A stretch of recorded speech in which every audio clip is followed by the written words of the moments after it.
Hi, this is Raymond from Post Records, and we're doing an interview with Flip from Hotline TNT. All right, so do you want to say what your name is and what you do in Hotline TNT? Sure. My name is Flip or Will, either one. I'm the singer, songwriter, guitar player for the band. Gerald, can you still hear good? Okay. So, all right, I have like a couple questions lined up. I guess the first one that I'll ask is, I originally knew you from like the band Weed, and so I was like very curious as to like what happened with that, and like if it's still a thing, or if like it's transitioned into Hotline TNT, or yeah, if you could give a little bit into that. Yeah, that band was like a Vancouver-based band, and all four of us live in different cities now, so we just kind of ended the band about 5 years ago, and took a year off, and then I moved to Minneapolis and started the new band then at that time. So, yeah. And I was pretty curious because I saw the Weed KXP, which was super sick actually, and I was like really curious how you got to get onto KXP. That was a connection from our label, which was based in Seattle at the time. So they kind of had the hookups to the people there, and that's how we got on there. Yeah. Sick. And how did Hotline TNT become a thing? Like I said, it took I moved to Minneapolis after I left Vancouver, and I had like a year off where I was kind of thinking like, oh, I don't really want to play music anymore. I kind of started transitioning into more of like a career of like being like a substitute teacher, and then something just hit me. Like I felt like I wasn't quite done yet, so started writing songs again, and Hotline came back. Funny enough, I actually kind of saw it because I was looking through the Aspen Up website, and I found your Twitter. And like I saw a tweet about like how you were substituting like a class, and like one of the kids was like, "Oh, I got the vaccine, but I might still get the cocoa or something like that." I thought it was funny as fuck. Yeah. But okay. Next question was, what is Smoking Room, and how did you meet the dudes from Smoking Room? Smoking Room is just a one-man operation. My friend Samuelito, one of my favorite people for sure. A little bit of a demon, but we love him, and he was in a band called Happy Diving that I played with for a while. One of the guys from that band is the guy from Big Bite, I think. Yeah. Yeah. Just because it was in the related artist of Big Bite, and I was like, oh, dude, these people are good as fuck. Yeah. Okay, so you used to live in Canada. I think it was like Vancouver. What made you like want to move to? You moved to New York, or did you move somewhere else before that, and then you moved to New York? My visa expired in Canada, and then I moved to Minneapolis. I was supposed to be there for 6 months, ended up there for 3 years. And then, it was a little bit of a slow pace for me. Is that okay? Sam? Okay. A little bit slow paced for me, so I ended up taking the plunge in New York right before the pandemic started. Why New York? Had some opportunities out there, had a cheap room available. Like I said, Minneapolis was a little too slow for me, so wanted to try something new. Next question. Do you use any pedals, and if so, which ones? No pedals except for a tuner pedal. Yeah, everything else is just onboard distortion. So that tone that you get from your guitar is just distortion from the amp? On the recordings? I guess on the recordings and live. On the recordings, it's like all sorts of different things. I use GarageBand to record everything. And then I think the mixer put some other filters on. I don't really know what. But yeah, when I play live, no pedals at all. Just distortion on the whole time. Okay. What made you start doing the neck bendy thing on your guitar? The other guitar player in my old band, Weed, kind of showed me how to do that. And he just kind of showed me how to do it.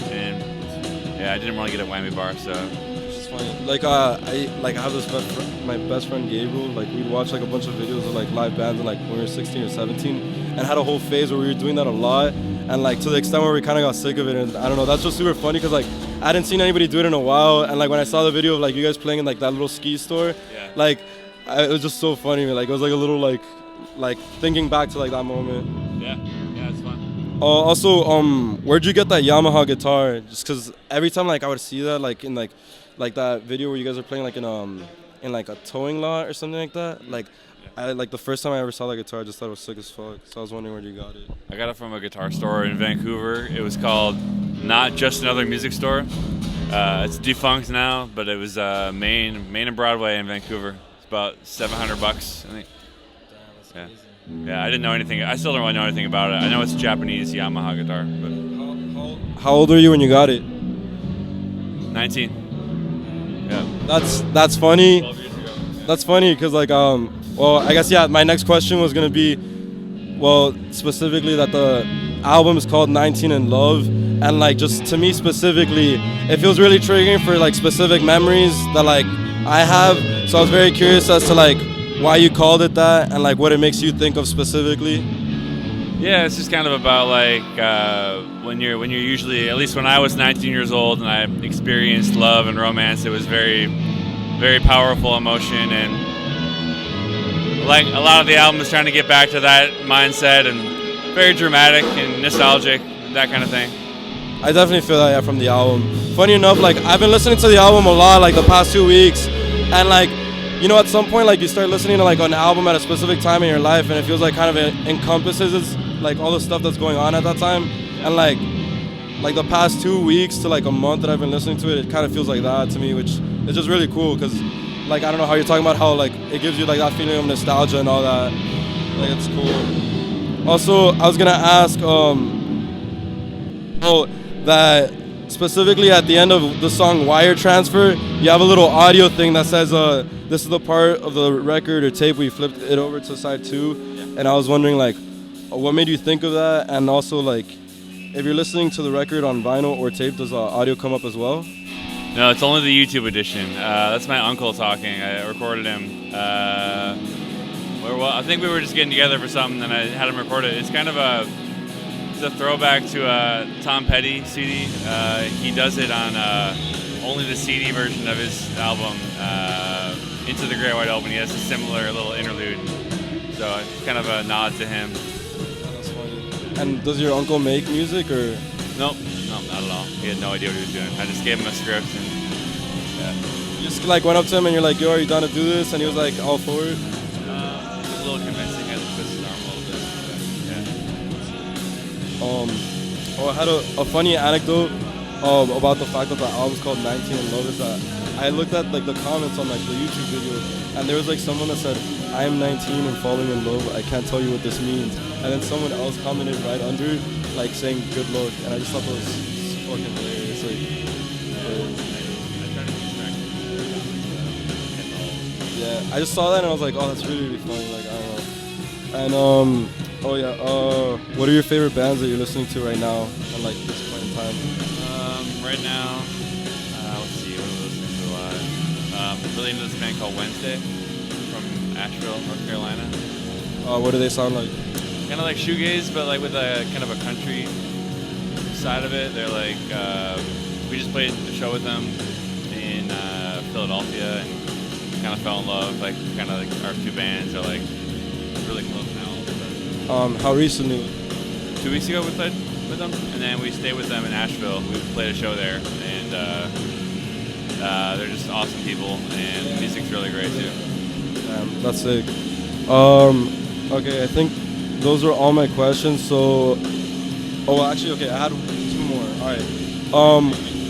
Yeah, why the choice to put it on YouTube and not put it on any of the streaming services like Spotify and Apple Music and all that?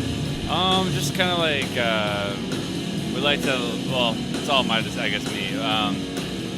When I made the album, I didn't really want people to like skip through to their favorite songs. I kind of want to like make people listen to the whole thing straight through, and being kind of a little bit of a pest about it, I guess. But I know people want to put the tracks up individually, and I've been thinking about it, but so far I haven't budged on my position, so I want to keep it as like one piece of art.